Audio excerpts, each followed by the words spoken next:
first organizational expressions in 1897 in Basel, Switzerland, in Europe. Here was a man by the name of Theodor Herzl, H-E-R-Z-L. He was the founder of Zionism. He said that he was going to find the state that God promised the Jews. Listen to this very carefully. This man, Herzl, was an atheist. He believed that there was no God.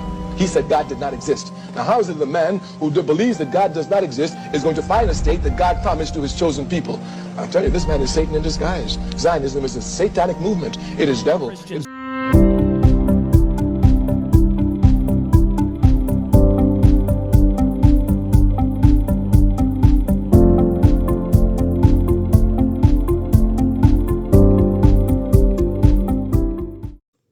Hello, I'm Pat Brown. Welcome to the conversation.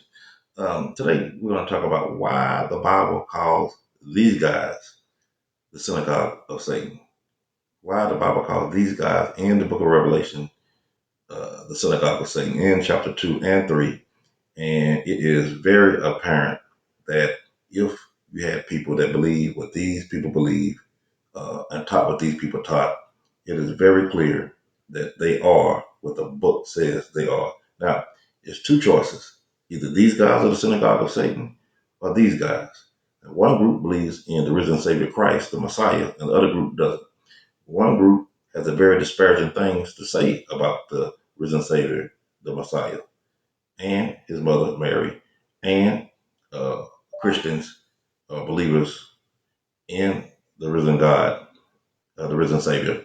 And one group doesn't have disparaging things to say about the risen Savior, doesn't have disparaging things to say about the Mary, the Virgin Mary, the Virgin Mary. It doesn't have the attitude that would quite clearly depict you as a follower of Satan. So let's get into this lesson. I think, again, it's going to be crystal clear. I'll try to not say much. Again, the opposite word there is try. I think it's self-explanatory, but let's get into it. The form of religious worship known as Pharisaism in Judea in the time of Jesus was a religious practice based exclusively upon the Talmud. The Talmud in the time of Jesus was the Magna Carta, the Declaration of Independence, the Constitution, the Bill of Rights, all rolled into one, of those who practiced Pharisaism.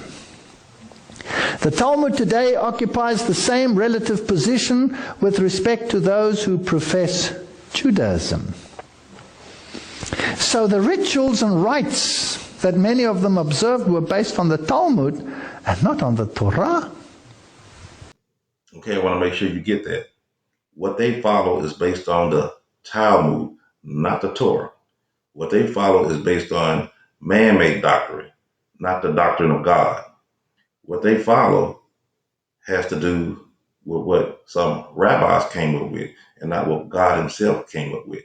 So this is a very big distinction. The Bible talks about those who follow doctrines of men.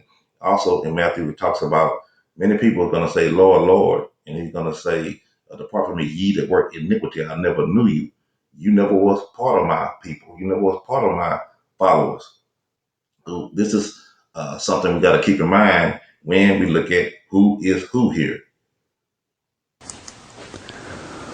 Rabbi Morris, this is all from the source. Rabbi Morris in Kurtzer wrote a most revealing and comprehensive article with the title, What is a Jew?, which was published as a feature article in Look magazine in June 17, 1952 issue. In that article, Rabbi Morris Kurtzer evaluated the significance of the Talmud to Judaism today.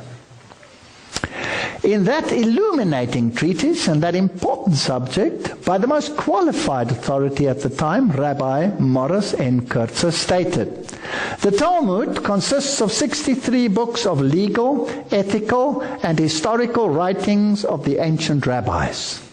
It was edited 5 centuries after the birth of Jesus. It is a compendium of law and lore. It is the legal code which forms the basis of the Jewish religious law, and it is, note, the textbook used in the training of rabbis. So rabbis are trained according to the Talmud.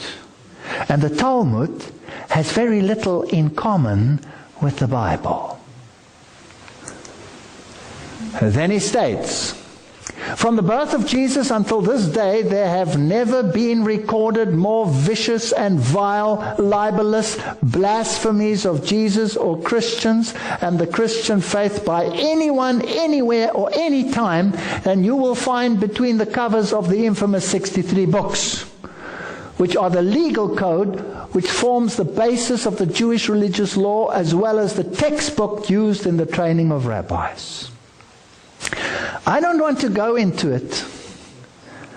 If I were to put the quotes on the screen, which the Talmud contains about Jesus, you would be horrified. It is some of the vilest statements that I have ever had the dishonor of reading.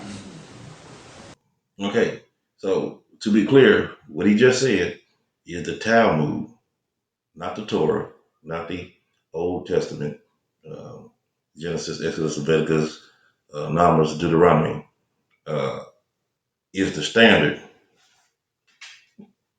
by which they teach the rabbis, the so-called Jews there, with the black hats and whatnot. This is the standard that they use, is the Talmud. And the Talmud is one of the most vile attacks against Christ ever written, ever conceived.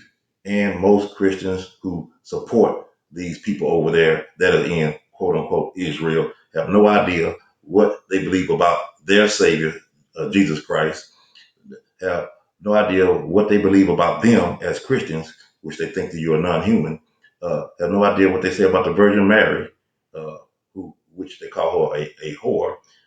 It is so vicious and so vile. It's clearly a book which will be befitting of the Synagogue of Satan. So what he says here is, well, I don't even want to get into it. I don't even want to discuss it. If you knew what it's wrote, well, he may not want to discuss it and let you know what's in it and what they have written there for the training of their rabbis. But I'm going to let you know what it says. Not me myself, but we have teachings and recordings about this very thing. And it is important for you to know what's in it. Here we go. Let's get at it. Don't get right is that Judaism is not the religion of the Old Testament, because after the Jews rejected Christ, and before that also, but in the intervening 2,000 years, they have developed a completely different religion, whether it's mystical Judaism with the Kabbalah or whether it's legalistic Judaism with the Talmud, and there's tension and fusion, and there's an interplay between those things. But they have developed a completely different religion. And Christians have it in their mind like you've got the Old Testament and the New Testament, and the Jews just got off before the New Testament. They got off at their stop, and so they're the first episode and we're the sequel. But it's not true, because they continued to develop a religion. And so you could ask somebody, is the Zohar a Christian text? I mean, how does that have any relation to Christianity? The Zohar came in the Middle Ages. They say it goes back to Moses or Abraham, but the Zohar's got nothing to do with us. And the Talmud didn't come until 400 years after Christ. And they say that, the rabbis have been debating the Mishnah during the time of Christ, but they didn't put it down and they didn't codify it, and, they didn't complete it until 1,000 years later, practically. So Christians just really have no idea what they're dealing with. And Schneerson believed that we're not human beings. He believes that non-Jews have no souls and we're not human beings. We're cattle, and we should worship the Jews because they're the ones that, according to the Kabbalistic belief, they're supposed to collect the shards and protect the divine spark. And it's all this nonsense. And Christians just have no idea about any of that. Okay, my apologies. I thought it was going to go straight into what they believe, but what that basically is letting you know that, and this is repetitious, that the Talmud, that the Gemara, that the Mishnah, that a lot of these books and references that they follow and that teach them about Christianity and Jesus Christ has nothing to do with the Torah and the ancient scriptures that people used to follow. Again, it's an apostate and an apostle of a religion. Now, I believe this section is what is going to go into what they actually believe and what's in there. And it's very disturbing. Antagonism between the Talmud and Jesus. The Talmud attacks him everywhere it can, even his mother. Mary, the Talmud says, was a whore who mated with carpenters. She who was the descendant of princes and governors played the harlot with carpenters. It naturally followed that the scribes declared Christ to be a bastard. In its article on Jesus, the Jewish Encyclopedia says that Jewish writings defame Christ. It is the tendency of all these sources to belittle the person of Jesus by ascribing to him illegitimate birth, magic, and a shameful death. Jesus, according to this article, was considered one of the 3 worst enemies of Judaism who came to an ignoble end. The Talmud says they subjected him to 4 deaths: stoning, burning, decapitation, and strangling. The Talmud also says he is now in hell, punished with boiling hot excrement. What is Christ's advice as he speaks to us out of hell? The Jewish Encyclopedia quotes Jesus as telling us above all to bless the Jews. He says, "Further their well-being. Do nothing to their detriment. Whoever touches them touches even the apple of his eye." Christians, as followers of the false prophet Jesus, also deserve death. The Jewish Encyclopedia again recaps the Talmud's position. A Gentile observing the Sabbath deserves death. The testimony of a Christian was not admitted in evidence in Jewish courts, and an Israelite who found anything belonging to one who was a Christian was forbidden to return it to him. So even their own doctrine is very confusing. They call Jesus a false prophet who's burning in excrement. They call him a sorcerer. They said his mother, Mary, was not a virgin. She was actually a whore who messed around with a bunch of carpenters. Yet, they says, this false prophet, who they have considered a false prophet, said, bless the Jews, treat them well, do this, do that, do whatever. So why would you listen to this false prophet in the first place if he's a false prophet? Yet he's saying he's teaching to do well by the Jews and bless them and this, that, and the other. Yeah, it's neither here nor there. As you can hear, their opinion of Jesus, Christianity, Christians, and the Virgin Mary is very, very bad. And that's just the tip of the iceberg here. But that's enough for you to see that if it comes to this group and that group, which one fits the bill.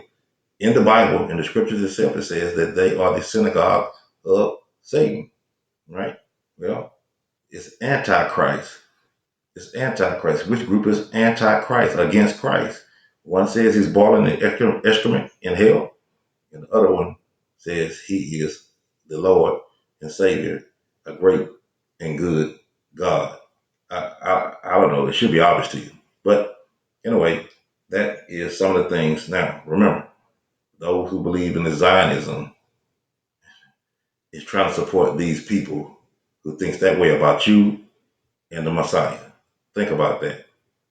These are the people you're trying to support.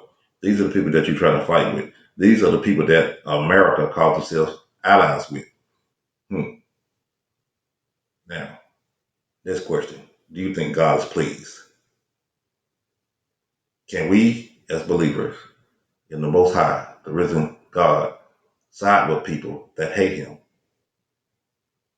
That's a question for you to answer. I'm Pat Brown. I hope you enjoyed this lesson. I'll talk to you later.